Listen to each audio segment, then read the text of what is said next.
그들이 전에 맹인이었던 사람을 데리고 바리새인들에게 갔더라. 예수께서 진흙을 이겨 눈을 뜨게 하신 날은 안식일이라.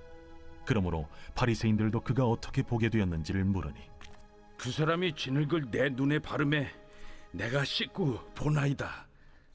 바리새인 중에 어떤 사람은 말하되, 이 사람이 안식일을 지키지 아니하니 하나님께로부터 온 자가 아니라. 죄인으로서 어떻게 이러한 표적을 행하겠느냐? 그들 중에 분쟁이 있었더니 이에 맹인 되었던 자에게 다시 묻되, 그 사람이 내 눈을 뜨게 하였으니 너는 그를 어떠한 사람이라 하느냐? 선지자니이다. 유대인들이 그가 맹인으로 있다가 보게 된 것을 믿지 아니하고 그 부모를 불러 묻되, 이는 너희 말에 맹인으로 났다 하는 너희 아들이냐? 그러면 지금은 어떻게 해서 보느냐?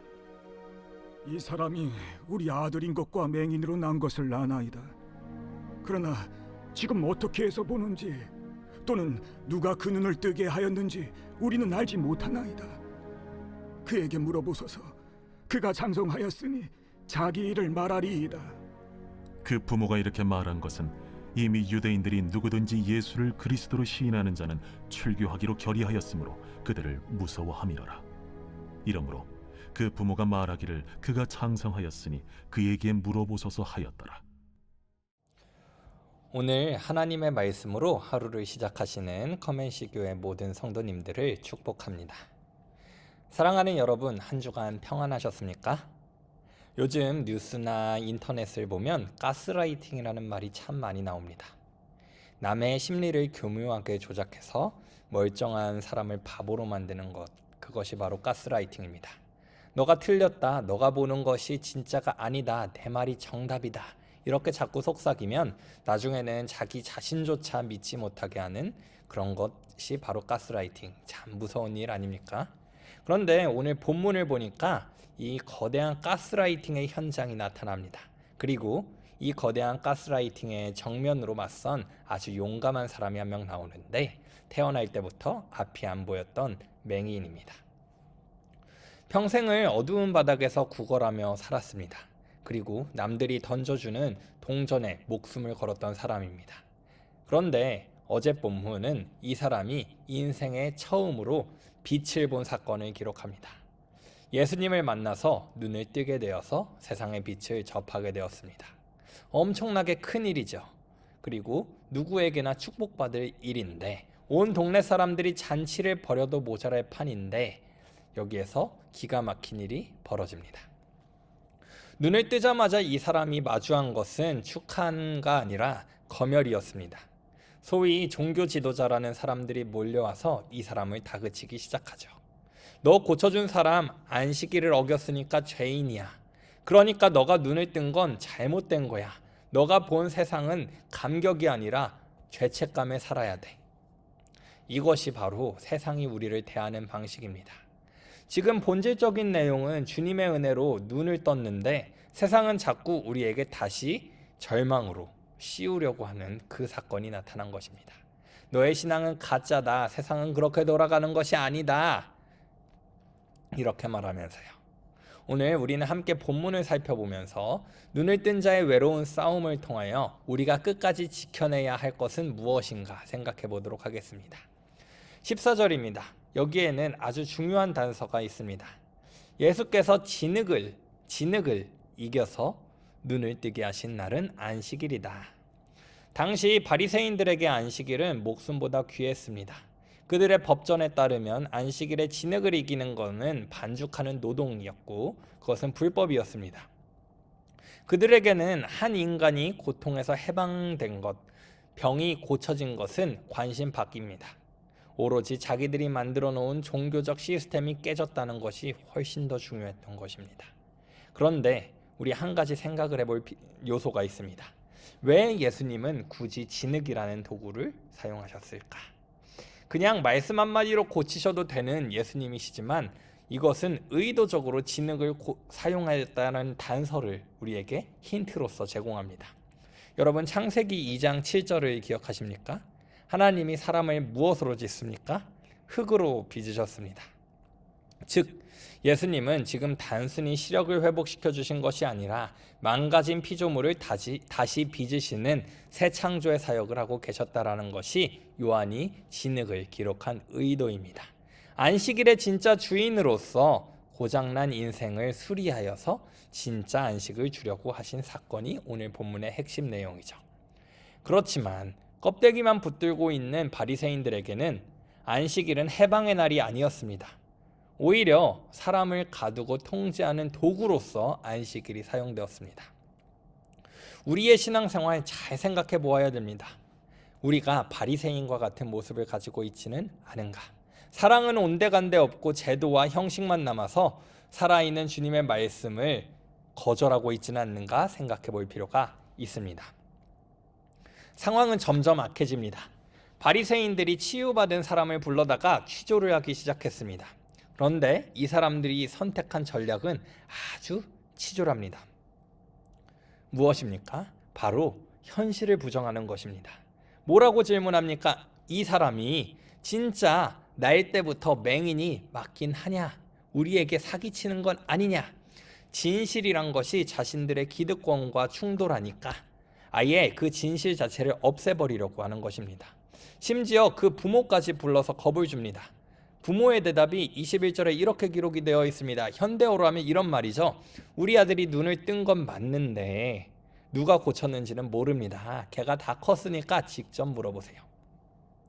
부모가 이렇게 대답할 수밖에 없었던 이유가 무엇입니까? 22절입니다. 유대인들을 두려워함으로 출교당할까 봐 그랬다. 당시 유대 사회에서 출교는 사회적 사형 선고입니다. 경제활동도 못하게 되고요. 이웃과 대화도 못하게 됩니다. 유령 취급을 받는 것입니다. 아들은 그 날 때부터 맹인이었던 사람이 빛을 바라보게 되었는데 부모는 그 사건을 본질적으로 바라보지 못하고 그 빛이 무서워서 어둠 속으로 숨어버린 사건이 되는 것이죠. 참 가슴 아픈 일입니다. 그런데 이러한 모습은 우리한테도 동일하게 나타날 때가 있습니다. 은혜 받았다고 고백은 하는데 세상의 눈초리가 무서워서 때로는 손해볼까봐, 때로는 사회적 매장을 당할까봐, 왕따 당할까봐 주님의 이름을 거절하고 있을 때가 있다라는 것이죠. 모두가 벌벌 떨며 도망갑니다. 그런데 한 사람이 당당하게 서 있는데 누구냐? 바로 눈을 뜬 그 맹인입니다. 바리새인이 묻습니다. 너는 그를 누구라 하느냐? 그리고 그는 대답합니다. 그는 나를 고친 이는 선지자다. 이건 그냥 하는 말이 아닐 겁니다. 그는 직감하고 있는 겁니다. 나를 고치신 이분은 단순히 의사가 아니라 성경이 예언했던 그 메시아, 어둠을 몰아내고 새 역사를 쓰시는 하나님의 아들이 오신 것이다 라고 생각하신 것이죠. 그리고 놀랍게도 요한은 이 치유를 세메이온, 표적이라는 단어로 표현합니다. 표적은 그 자체가 목적이 아닙니다. 그 너머에 있는 진짜 실체를 가리키는 것이 있을 때 표적이란 단어를 사용합니다. 세상은 자꾸 우리의 눈을 가리고 우리를 부정하려고 하지만 이미 빛을 바라본 사람, 예수님을 만나여 광명을 얻은 사람은 어둠으로 돌아갈 수 없습니다. 삼위일체 하나님의 위대한 계획 속에서 이 이름 없는 맹인은 창세전부터 택함을 받은 자로서 주님의 영광을 드러내는 증인으로 서게 된 것이죠. 가장 비천한 자가 가장 고귀한 하나님의 말씀과 메시아를 선포하는 것입니다. 그가 어떻게 되었습니까? 그는 유대교 공동체에서 쫓겨났습니다. 낭만적인 해피엔딩이 아니죠. 출교당했습니다. 사람들은 그 맹인에게 이렇게 이야기합니다. 저 사람 이제 망했다. 인생이 끝났다. 그런데요, 우리에겐 이것이 반전입니다. 세상 사람들은 출교당하면 끝이라고 생각하지만 하나님은 거기서부터 시작한다. 그는 썩어 빠진 종교 시스템에서 쫓겨남으로 살아계신 하나님 나라의 시민으로서 당당하게 살아갈 수 있게 된 것이죠. 이제는 낡은 굴레가 아니라 예수님이 주신 자유함으로 살아가게 되는 것입니다. 세상이 우리를 거부할 수 있습니다. 우리를 낮추려 할 수 있습니다. 하지만 슬퍼하지 마십시오.